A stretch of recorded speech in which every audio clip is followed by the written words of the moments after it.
ONT TV here on Rogers TV. I am your host, Bronagh Morgan. As always, we are talking about things that people in London, people in Southwestern Ontario are talking about.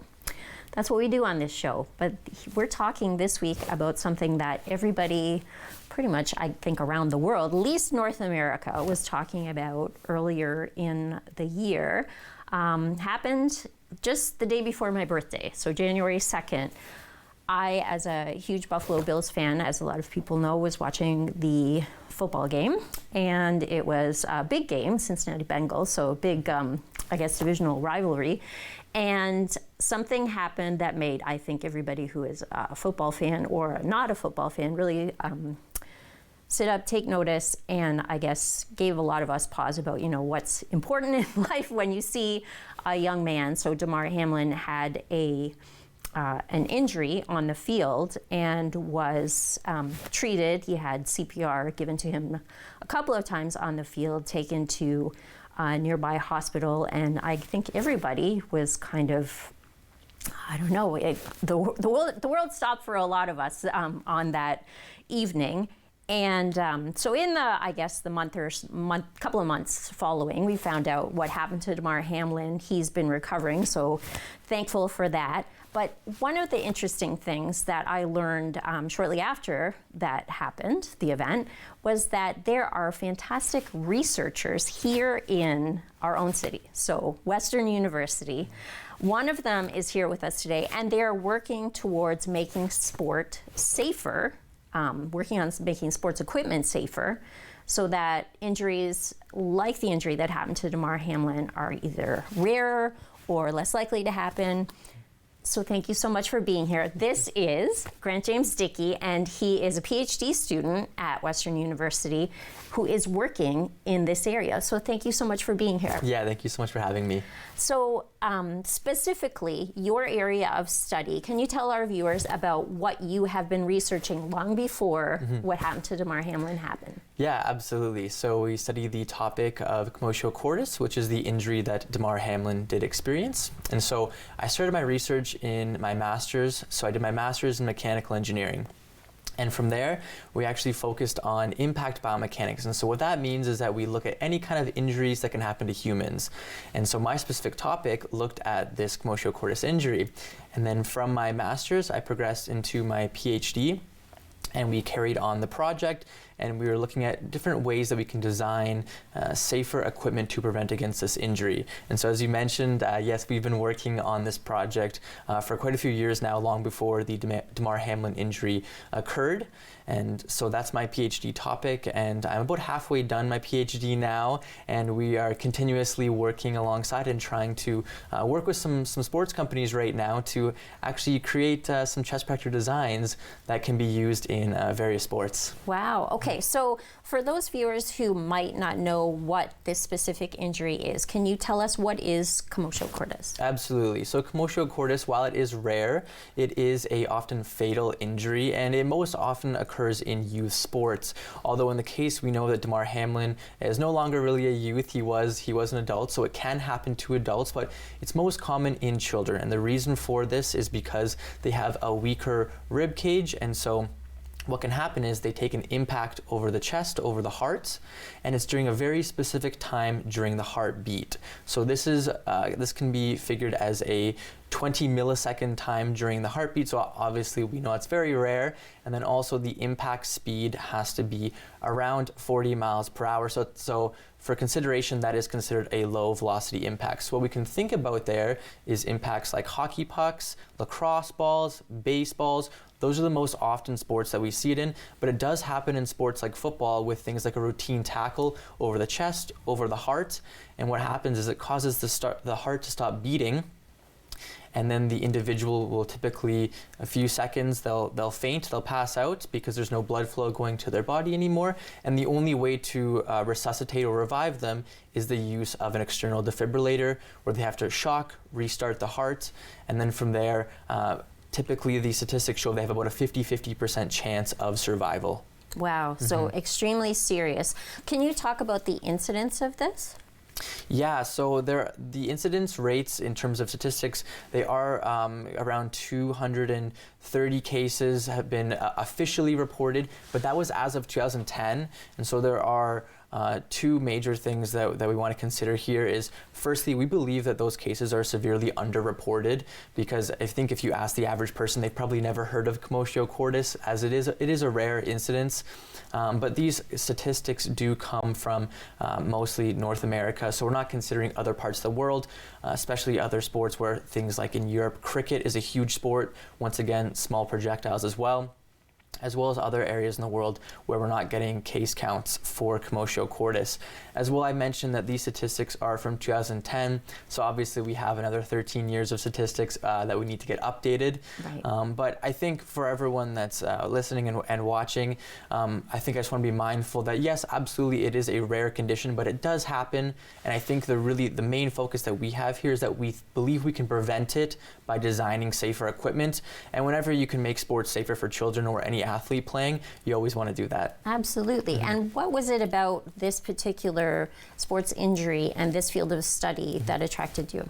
So I've always been interested in sports science, anything that we can do to prevent injury. I actually originally started off with doing concussion research. Interesting. And so I came to Western University, and that was my goal. As we progressed through it, my supervisor and I had some chats, and we thought about, is there any really specific sports injuries that feel a little bit untouched in the field that we can really make an immediate impact during my master's? And so we found the commotio cordis topic, and luckily from there we were able to really get some really nice research going, and that developed into my PhD. And so really from there it's just progressed, and now our lab group is one of the top researchers or top lab groups in the world regarding the commotio cordis injury. Fascinating. So who else is a member of your team? How big is your team? Yeah, so we have a really nice lab group here in terms of the actual commotio cordis, the topic. So we have my colleague Koe Bion, he is a PhD student as well. I have Saqib Islam, he's also a PhD student, and then my supervisor, Dr. Haoji Mao, and so he's been my supervisor my entire time at Western, and just a phenomenal person to be working alongside. You seem like you're really happy with working with this team, and a proud Western student. Mm-hmm. Bills fan as well. Yes, absolutely. All of those are correct. Absolutely. I have an amazing lab group. I'm really happy to be a part of the Western community as well. I think it's a phenomenal school, and being a part of London, it's just always nice being able to be part of a community and a lab group that you know really wants to make a change. And so it's really nice. And of course, being a Bills fan is also nice as well. Yeah. Well, welcome to the Mafia. All right. So we just have a little bit of time before we take a break. So specific to so you started out in, your field in your master's was? Well, yeah, that was mechanical engineering. Okay. Yeah. And so to leap from that to your PhD right now, same department? So very similar, biomedical engineering. Gotcha. So I still have the same similar concept, which is impact biomechanics. That's kind of the niche of our field, but my PhD is going to be in biomedical engineering, yes. And a couple more years. Approximately 2 more years, yes. All right, fantastic. Yeah. So want to hear more about your research. Maybe we could talk a little bit more about the equipment and some of the, successes and some of the challenges that you've been facing over the course of your study, as well as where this research is going ultimately. But we do have to take a break. So please absolutely. stay with us, and please stay with us. We're going to be talking more with Grant James Dickey after the break.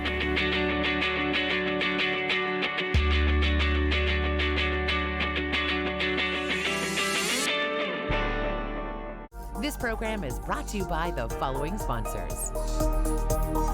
Carbon monoxide is a deadly gas you can't see, smell, or taste. Homes with fuel-burning appliances and/or attached garages must have working CO alarms installed outside all sleeping areas. Don't let the silent killer get you. Install working CO alarms today.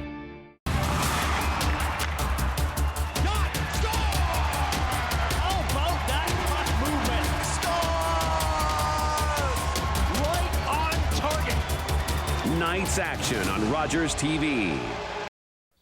You know the story, when the RCAF said Mach 2 fighter, 2 place 1,000-mile range, the British said it was impossible. The Yanks tried twice and failed. They said, you're dreaming. We said, fine, we'll build it right here in Toronto. And now you guys, my guys, are saying that it can't be done, that they were right?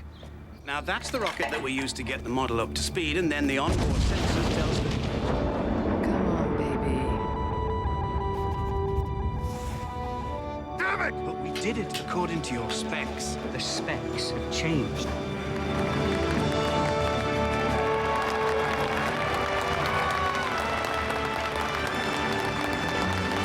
We did it. Arrow 201. You're cleared for takeoff.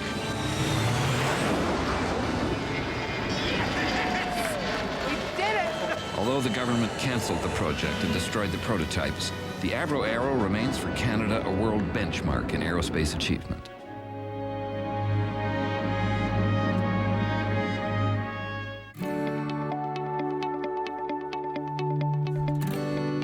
You're watching Rogers TV.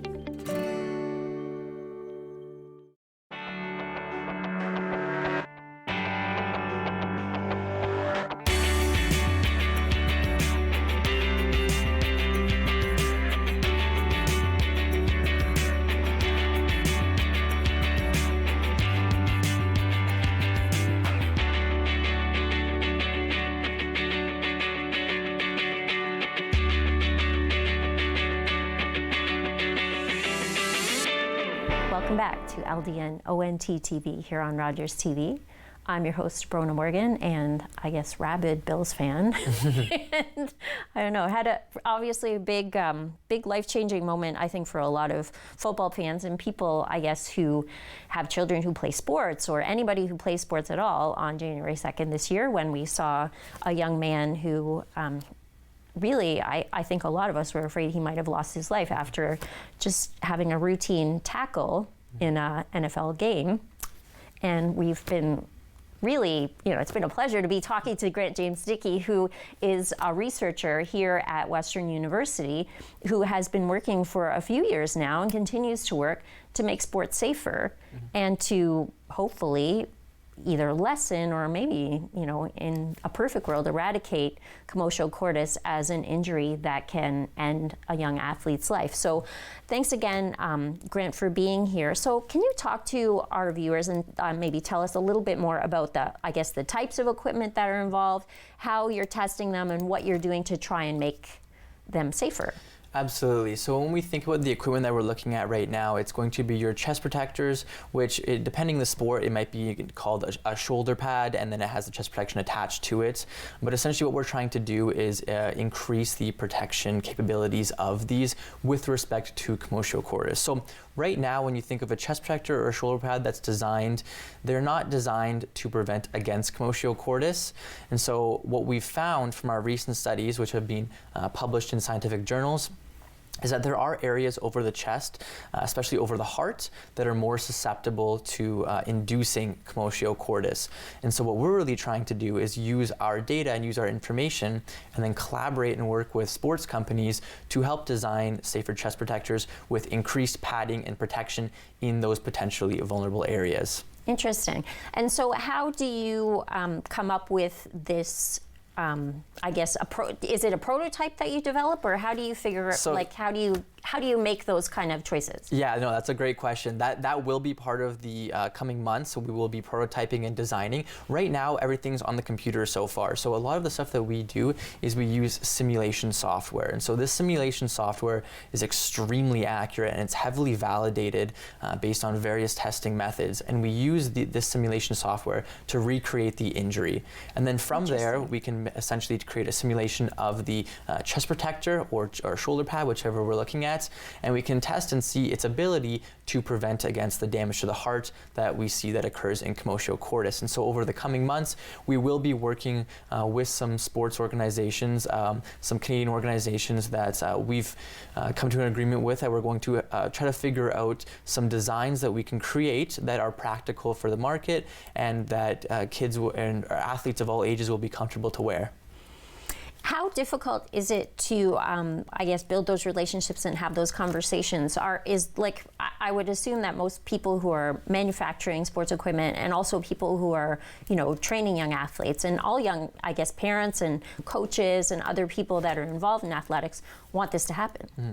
Absolutely, and it can be a bit of an uncomfortable conversation. You know, anytime there's any sort of fatality involved in playing sport, right? Because you never want your child, you know, to go to play a hockey game, a soccer game, a football game, and it's fatal. That's really not what we want here. We want sports to be safe for everyone, and I think that's the unique aspect about our research is that we're able to sit here. We come in every single day, and we have a main goal in mind, and that's just to make sports safer in all dynamics of our lab group. So I had mentioned that we have people working on brain trauma with concussions, and so now this aspect of our lab group, we're working on the commotio cordis topic, right? So we really are trying to make sports safer, and I think that's a conversation that once you get it going with people, they're on board.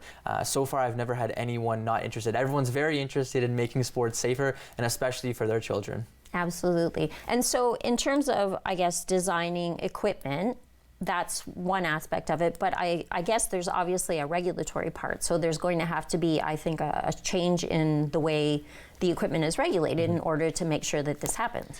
Absolutely. And so right now, the regulation that exists is with the National Committee for Sports and Athletic Equipment. And so they have regulations for commotio cordis for baseball and lacrosse. But what sports are missing right now is hockey and football. And we actually find that there are quite a few cases in hockey and football. And so we're really pushing to get both of those sports regulated, as well as using our current and our current research and our data to improve upon the current regulations, because we have found updates to it that we believe can improve and optimize these standards for sport.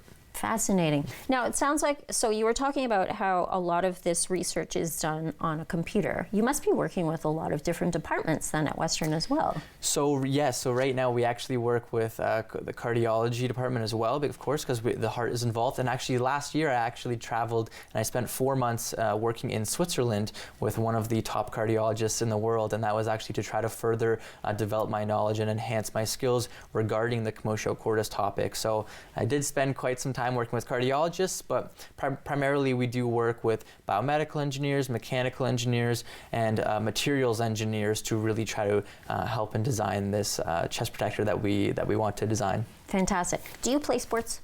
Absolutely. I played hockey and lacrosse growing up my whole life. So now not so much, more recreational sports. And so when you think about when you were playing sports and, you know, other young people who are just, you know, doing sports for the fun of it, that must really, I guess, motivate you in terms of doing everything that you can to use your knowledge and your skills and the things that you've learned and alongside your team to make this just I guess, a safer world for all kinds of people who want to do sports. That's absolutely it, right? When I think back to my younger self playing sports, or in the future when I want to have my own family and I have my own kids playing sports, I really want to make sure that I know, hey, during my time doing my research, I was maximizing my abilities to make sports safer, and the people that I was working with were doing the same. And so I think that's really one of the main goals in my mind when I'm going to work every day. Another one of the issues that came out of the Damar Hamlin injury was to make sure that people know what to do if an injury happens. So that's got to be something that you really care about too. Absolutely. No, I fully agree. And I think that a lot of people did learn that, you know, that the use of defibrillators, you know, knowing your things like first aid, CPR, how to use a defibrillator, those are so important. So I urge anyone watching and listening that, you know, make sure that there are multiple people at the sporting event that are comfortable or at least know how to use a defibrillator, because that can really save the lives of any athlete or any individual playing that in terms of this incident occurring. And of course we have the ambulance coming, and you know they're going to come as fast as possible, but the faster you're there, the more likely they are that they can survive the incident. Absolutely. So words of, I guess, maybe, I don't know if it's encouragement so much, but when somebody, you know, when we saw something like this happen, and it was on such obviously a grand stage that the Damar Hamlin injury happened, it might give some people pause about, you know, should I put my kid in this sport? It is still an extremely rare injury, this particular injury, but there's risk involved in any kind of sport. It's great to know that there are people, researchers like you, who are working towards making sports safer. for the young person, for the family, for maybe the parent, the coach who is watching and, has that little bit of fear, what's your goal ultimately? Is it to eradicate this kind of injury? And then where do we go from here? Yeah, of course. Ultimately, we do want to reduce this injury as much as possible. If we could get it to zero, that in a perfect world, that would be amazing. But we understand that it may not be entirely possible to completely remove it. But we do believe that with the design of chest protectors, as well as various increased regulations, we can reduce it drastically, and we can prevent these incidences from occurring. And as well for all the players and coaches, back to my previous comments, just making sure that everyone's familiar with their first aid, CPR, how to use the defibrillators, making sure that, okay, when these incidents happen, what can we do? Let's everyone stay calm with the incidents and make sure we call 911. All those procedures and steps are going to be very necessary. And of course, for our lab group, we're always continuously looking for ways to improve and how we can be better. So for anyone listening who wants to be a part of it or provide any additional funding for our lab group or anything like that, we're always looking for people to work with and to improve and make sports safer in general. So I think that would be one thing I would like to mention. Absolutely. Mm-hmm. Well, as somebody who loves playing sports and watching sports and has young people involved in sports, and it's great to know there are people like you working to make these things safer and just keep helping people realize that this is an important part of your life. There is risk involved, but there are people that are really doing everything they can to make it as safe as possible and fun. So thank you so much for chatting with us about your research today. Please stay with us. We do have another guest that I know you're going to want to meet after our break.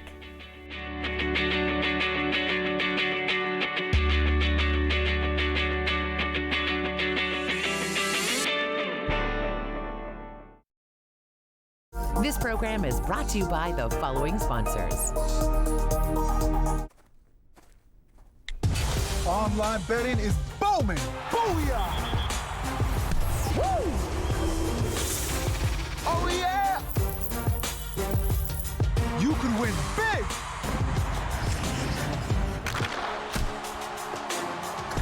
But you could also lose. There is risk with online gambling, and that's a reality nobody's shouting about. Learn about safer play at knowtherisks.ca. Do you have questions about menopause and the menopause journey? We've got you covered. Join us for the Modern Woman's Menopause Show, and hopefully we can give you some answers. And of course, my friends, don't forget to sparkle. Hi everyone, my name is Dr. Mario Elia, and I'm the host of a new show here on Rogers TV that we're calling Keeping London Healthy with Dr. Mario. So tune in Wednesdays at 6:30 p.m. and we'll see you then.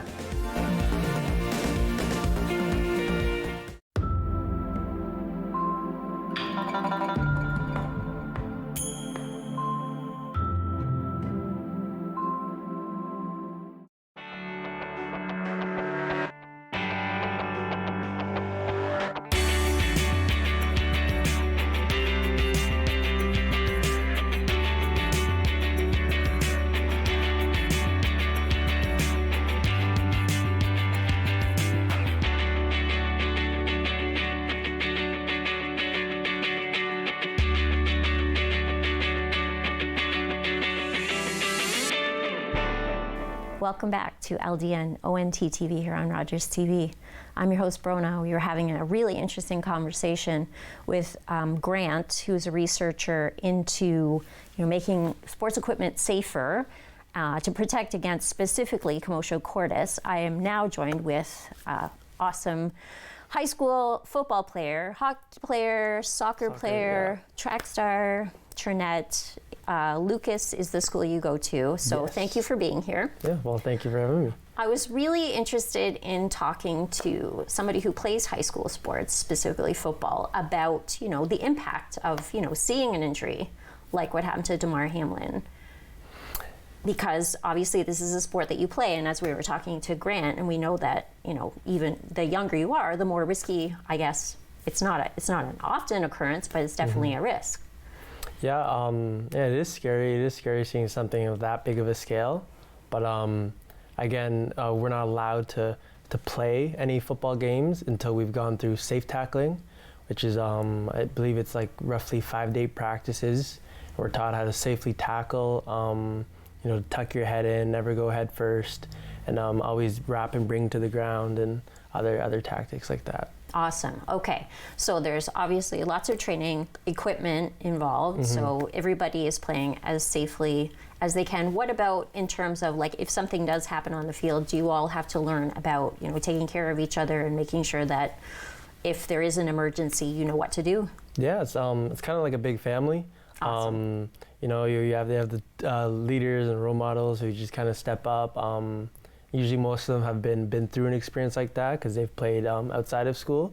So, you know, they usually know what to do, but yeah. Okay, so putting injuries aside, how is high school sports going? So talk to me about your football team this year. It was good. We had a good run. Sadly, we got put out, I think it was before, or I think it was in the finals, we got put out, sadly. It was a tough season, but yeah, I had a lot of fun, and it was a really good bonding experience. You meet a lot of friends, you meet a lot of people. Yeah. Are you back at high school next year, or are you graduating this year? I'm back at high school next year, yeah. All right, so you're going to play football again? Probably, yeah, maybe. Awesome. Yeah. And talk about your other sports then. So you're doing hockey as well. Is that through school? No, I used to play hockey. It was way back, but gotcha. Yeah, I used to play hockey. Soccer as well? Yeah, soccer. Soccer's starting actually tomorrow. Yeah, we have a soccer tryout. And we make a soccer team, and then we get to sometimes travel around and do tournaments, or we just play with other schools in London. Fantastic. And then what's to come for you? Do you have any plans? Like, are you inspired by somebody like Grant to go to university? Yeah, I mean, mechanical science and all the, what's the word? Like the movement of the body. Biomechanics? Biomechanics, yeah, that seems really interesting to me, and I've always found an interest in that, yeah. Fantastic. Okay, so young people who are, you know, maybe thinking about getting into football, it's been safe since you've been playing? Yeah. I haven't really had any injuries, and injuries that I have had, never been really that big, and never been like serious enough that, you know, I can, it affects me in any way, so yeah. Yeah, so you would encourage people, and plus, obviously, it's great to work with a team. Yeah, of course. Absolutely. So thank you so much for coming and chatting with us today about high school football and all things Trinette. And thank you, of course, to Grant Dickey for being with us as well, talking about commotio cordis and making sports equipment safer for young people like Trinette. And thank you for tuning in to LdnOnt TV this week. I'm your host, Bronagh, and I hope you'll tune in again next week.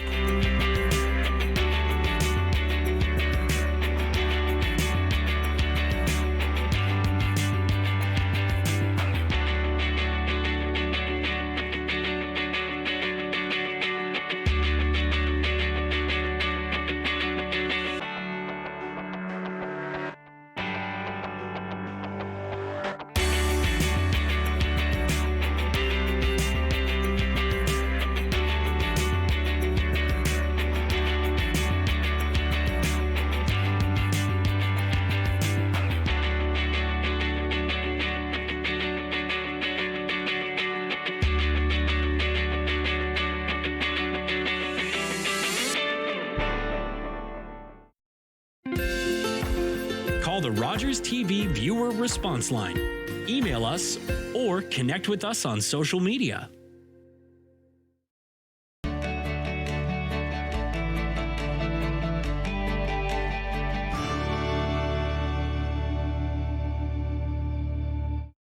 Hello, I'm Liz Dowdswell, Lieutenant Governor of Ontario.